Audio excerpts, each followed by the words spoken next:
गुरुसमारम्भां यतिशेखरमध्यमां लक्ष्मीवल्लभपर्यन्तां वन्दे गुरुपरम्पराम् ஆழ்வார்கள் வாழி அருளிச் செயல் வாழி தாழ்வாதுமில் குறவர்தாம் வாழி ஏழ்வாறுமுய்ய அவர்களுரைத்தவைகள்தாம் வாழி செய்யமறை தன்னுடனே சேர்ந்து அகலகில்லே நிறையுமென்னு அலர்மேல் மங்கை உரை மார்பா நிகரில் புகழாய் உலகம் உன்னுடையாய் என்னையாழ்வானே நிகரிலமரர் முனிக்கணங்கள் விரும்பும் திருவேங்கடத்தானே புகழொன்னில்லாவடியேன் உன்னடிக்கீழமர்ந்து புகுந்தேனே அகில புவன ஜன்மஸ்தேம பங்காதிலீலே வினத விவித பூத விராத ரக்ஷைகதீக்ஷே ஸ்ருதிசிரசி விதீப்தே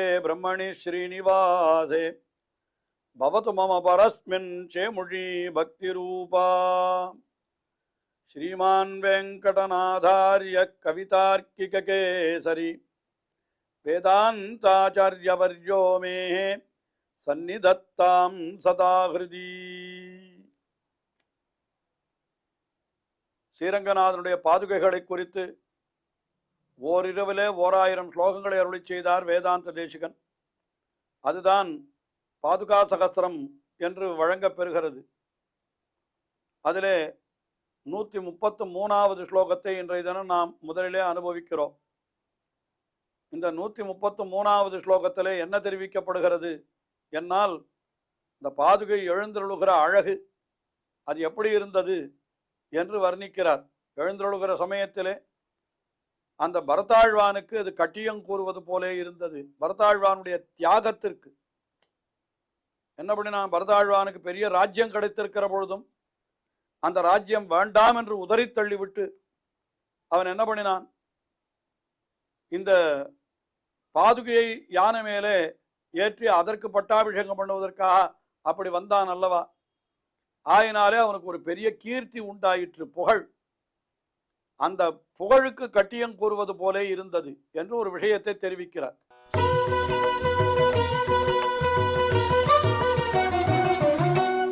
साकेतसीम्नि भवती मणिपादरक्षे माङ्गल्यलाजनिकरैरवकीर्यमाणा कीर्तिस्वयंवरपतेर्भरतस्य काले வைவாஹிகி ஜனனி வன்னிசிகேவரேஜே. அதாவது பரதாழ்வான் பாதுகையை எழுந்துள்ள பண்ணி கொண்டு வருகிறான். முதல்ல ஹே ஜனனி மணிபாதரக்கே, பாதுகை தாயே என்ன அந்த பாதுகையை அழைக்கிறார். அப்போ சாகேதசீம்னி, அது அயோத்தியா பட்டணம். அயோத்தியக்கு சாகேதம் என்று ஒரு பெயர் உண்டு. ஆயினாலே அந்த பட்டணத்துக்குள்ளே எழுந்தருளுகிற சமயத்திலே சாகேதசீம்னி காலே, அப்படி எழுந்தருளுகிற காலத்திலே அங்கே என்ன பண்ணினான்னா, கீழ் ஸ்லோகத்தில் என்ன சொன்னார், ஜன்னல் வழியாக எல்லா ஸ்திரீகளும் பார்த்து கொண்டிருந்தார்கள். அதனால அவர்களுடைய முகமெல்லாம் தாமரை போலே இருந்ததுன்னு சொன்னார் அல்லவா. அப்படி பார்க்கிற பொழுது மேலேருந்து என்ன பண்ணுவாளாம், பொறிகளை தூவுவார்களாம். ஒரு மங்களார்த்தம், சந்தோஷம் ஏற்பட்டதுன்னா பொறியிடுறதுன்னு ஒன்று உண்டு, பொறிகளை தூவுதல். இந்த காலத்தில் புஷ்பங்களை தூவுதல் என்றெல்லாம் செய்கிறோம் அல்லவா. பழைய காலத்தில் பொறியை தூவுறதுன்னு ஒரு வழக்கம் வைத்து கொண்டிருந்தார்கள். பொறி என்கிறது நமக்கு ரொம்ப முக்கியமாக எல்லா காலத்திலும் உண்டு. கல்யாணத்தில் கூட லாஜஹோமம் என்று பொறியிட்டு ஹோமம் பண்ணுறதுன்னு உண்டு. இது மாங்கல்ய லாஜ நிகரைஹி அவகீரியமானா சாகேதசீம்னி பவதி. நீ அந்த அயோத்தியா பட்டணத்திலே அப்படி பிரவேசம் பண்ணுகிற காலத்திலே அங்கே இருந்த அந்த ஸ்திரீகள் எல்லாம் என்ன பண்ணினார்கள் என்னால், மாங்கல்ய லாஜ நிகரைஹி, அந்த மங்களார்த்தமான பொறி கூட்டங்கள், பொறிகளை எல்லாம் அவர்கள் வாரி இறைத்தார்கள் அல்லவா. அவகீரியமானா, அப்படி பண்ணுகிற பொழுது என்ன ஆயிற்று என்னால், அதுக்கு ஒரு ஒரு உத்பிரேட்சை சொல்லுகிறார். அதாவது ஒரு கற்பனை போல இப்படி பண்ணின பொழுது என்ன ஆச்சுன்னா, இந்த கல்யாணத்தில் இந்த மாதிரி பொறியிடுறது வழக்கம் உண்டு. ஆனால் இங்கே அவர்கள் செய்தார்கள். இப்போ யாருக்கு கல்யாணம் என்னால், பரதாழ்வானுக்கும் கீர்த்தி என்கிற பெண்ணுக்கும் கல்யாணம் சொல்ற. பரதாழ்வானே பாவம் மர உரி தரித்து ஜடாமுடி அணிந்து அவரே பெரிய துக்கத்திலே ராமபிரான் எழுந்தொள்ளவில்லையேன்னு தானே இருக்கிறார். அப்படின்னு சொன்னான். வாஸ்தவன்தான். ஆனால் எப்பொழுது பாதுகையை பெற்று விட்டானோ அவனை வால்மீகி சொல்லுகிற பொழுது ஆருரோக ரதம் ஹிருஷ்டா, சந்தோஷத்தோடு தேரிலே ஏறினான்னு சொல்ற. என்ன சந்தோஷம் அவனுக்கு? நமக்கு பட்டாபிஷேகம் பண்ணிக்கொள்வதில்லை என்ற விரதத்தை ராமபிரான் நிறைவேற்றி கொடுத்து விட்டான். அது போருமேன்னு அந்த சந்தோஷம் அவருக்கு. தான் பட்டாபிஷேகம் பண்ணிக்க மாட்டேன்னு சொல்லிவிட்டார் அவர். இப்ப பாதுகைக்குத்தானே பட்டாபிஷேகம். அதனால இப்படி அவர் செய்த உடனே இவருக்கு எவ்வளவு பெரிய கீர்த்தி, கீர்த்தின்னா புகழ், எவ்வளவு பெரிய புகழ் உண்டாயிற்று. என்ன புகழ் அது? இப்படி தன்னிடத்துல கையிலே வந்த ராஜ்யத்தை எனக்கு வேண்டாம், மூத்தவன் இருக்க இளையவன் அரசாளக்கூடாது. இதெல்லாம் நீங்கள் நினைத்து பாருங்கள். இந்த காலத்தில் அப்படியெல்லாம் சொல்லக்கூடியவர்கள் இருப்பார்களா?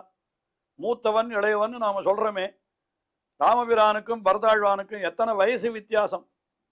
எத்தனை வயசு அல்ல, ஒரே ஒரு நாள், ஒரே வருஷத்துல, அதே வருஷத்துல சித்திர மாசம், அது பங்குனி மாசமோ சித்திர மாசமோ வைத்துக்கொள்வோம், சித்திர மாசம்தான். அந்த மாசத்துல புனருசு நட்சத்திரத்தன்றைக்கு ராமபிரான் அவதரித்தார். அடுத்த நாள் புஷ்ய நட்சத்திரத்தன்றைக்கு பரதாழ்வான் அவதரித்தார். ஆனால் இந்த ஒரு நாள் முன்னம் இருந்தாலும் கூட ராஜ்யத்தை அவர்தான் ஆளணும்.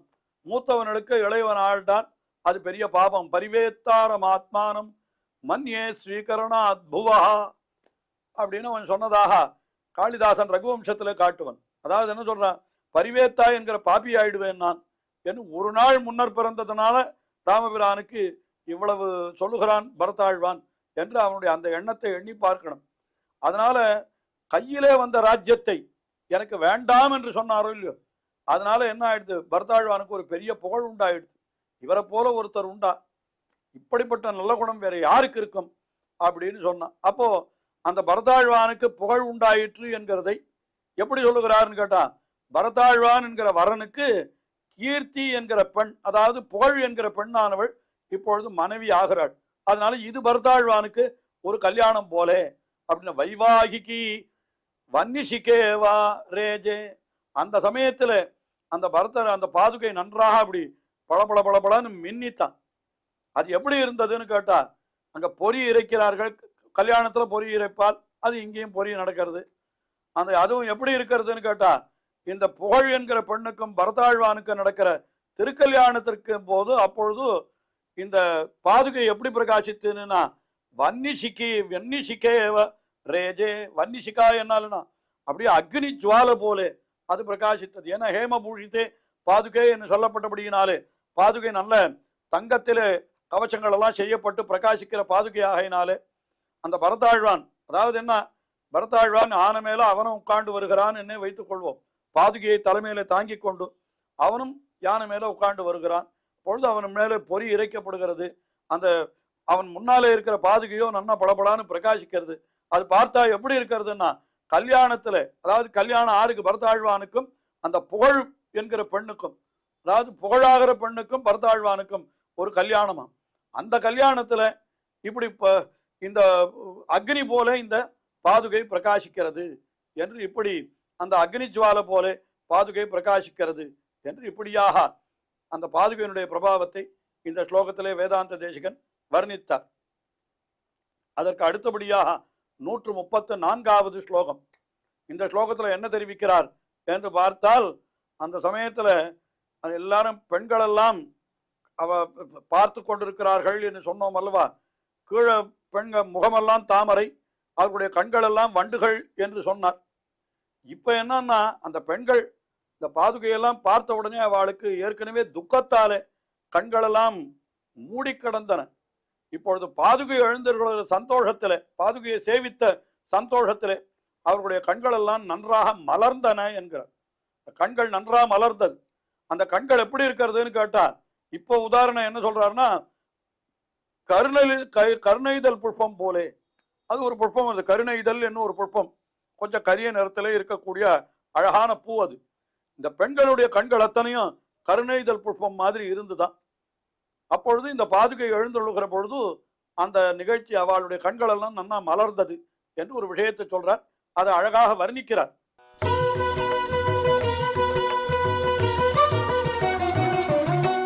சத்ரேந்து மண்டலவதி மணிபாதுகேத்வம் வியாதூத சாமர கலாப ஷரப்பிரசூனா சத்யோ பபூவித சமக்ர விகாசஹேது சாகேத பௌரவனிதா நயனோத்பலானாம். சாகேத பௌரவனிதா நயன உத்பலானாம். சாகேத பௌரவனிதா என்னால் சாகேத நகரத்திலே இருக்கக்கூடிய பெண்கள், அவர்களுடைய நயனமாகிற கண்களாகிற உத்பலம். உத்பலம்னா அது ஒரு புஷ்பம். அது அந்த புஷ்பத்தை சொல்றார் அவர். அதான் கருணைதல் புஷ்பம். உத்பலானாம். அந்த கருணைதல் புஷ்பம் நன்னா மலர்றது. சாதாரணமா கருணைதல் புஷ்பங்கள் எல்லாம் எப்பொழுது நன்னா மலரும் அப்படின்னு கேட்டா, சரத்காலத்துல சந்திரனை கண்டால் நன்றாக மலரும். ஏன்னா சரத் என்னால் மழையெல்லாம் ஓய்ந்து ஆகாசம் நன்னா தெளிவா இருக்கும். அந்த சமயத்துல சந்திரன் உதித்தானால் அவனுக்கு மற்ற காலத்துல இருக்கிறத விட சரச்சந்திர சந்திரிகா என்று சொல்லுவான். அந்த சமயத்துல அவனுடைய பிரகாசம் இன்னும் அதிகமாக இருக்கும். ரொம்ப அழகா இருக்கும். அந்த சரத்காலத்திலே ஆகாசத்திலே சந்திரனை பார்க்க வேண்டும். அது ரொம்ப அழகா இருக்கும். அதாவது வருஷா காலம் முடிந்து அதற்கு பிறகு வரக்கூடிய மழைக்காலத்துக்கு பிறகு வரக்கூடிய அந்த காலத்திற்கு சரத்காலம் என்று பெயர். அது ஐப்பசி கார்த்திகை இந்த மாதத்தை தான் சரத்காலம் என்று சொல்லுவார்கள் என்று நினைவு. ஆஹா, அப்பொழுது அந்த இது கருணைதல் புஷ்பங்கள் எல்லாம் சந்திரனை கண்டால் நன்றாக மலரும்.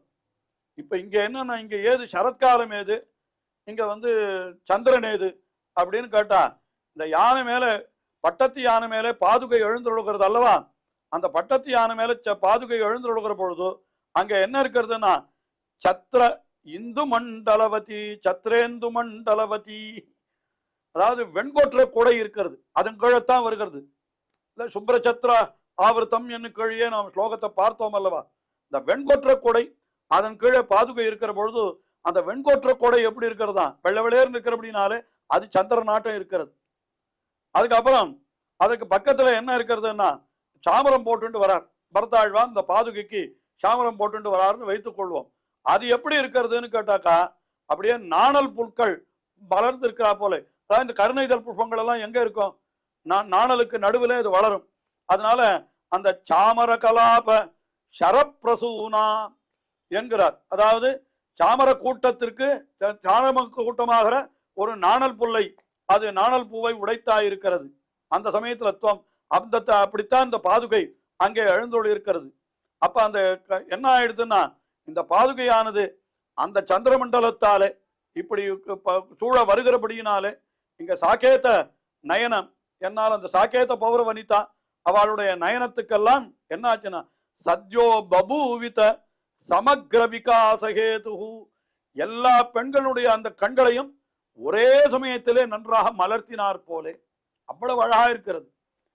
அதாவது சாகேத பௌரவனிதா பாதுகையை பட்டாபிஷேகம் செய்வதற்காக யானை மேலே ஏற்றி பரதாழ்வான் எழுந்தொழ பண்ணி கொண்டு போகிற காலத்திலே சாமரமும் வீசி கொண்டு போகிறான். அப்படி போகிற பொழுது அந்த வெண்கொற்ற குடையின் அடியிலே அந்த பாதுகை எழுந்தருளி இருக்கிறது. அந்த வெண்கொற்ற குடை சந்திர மண்டலம் போலே இருந்தபடியினாலே, அதனால நீலோத்பலம் போலே இருக்கக்கூடிய, அதாவது இந்த கருணைதல் புஷ்பம் போல இருக்கக்கூடிய அயோத்தியாவாசி பெண்களுடைய கண்கள் எல்லாம் இன்னும் நன்றாக மலர்ந்தன. சந்திரனை கண்டால் எப்படி அந்த கருணைதல் மலருமோ அதுபோல இங்கே அந்த வெண்கொற்றை கூடையின் கீழே இருந்த பாதுகையை கண்டு அவர்களுடைய கண்கள் நன்றாக மலர்ந்தன என்று இந்த ஸ்லோகத்திலே அருளி செய்கிறார். இன்னும் தொடர்ந்து அனுபவிப்போம். ஸ்ரீயக்காந்தாய கல்யாண நிதயே நிதயேர்த்தினாம் ஸ்ரீவேங்கட நிவாசாய ஸ்ரீனிவாசாய மங்களம். ஸ்ரீமத் சுந்தர ஜாமா திரு முனிமான் சவாசினே சர்வலோக நிவாசாய ஸ்ரீனிவாசாய மங்களம்.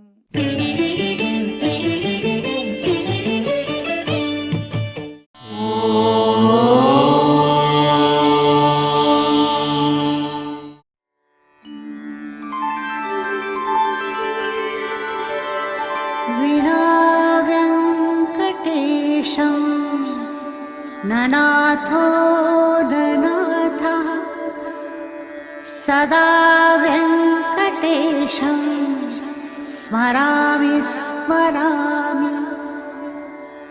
हरे वेङ्कटेश प्रसीद प्रसीद. प्रियं वेङ्कटेश प्रयच्छ प्रयच्छ.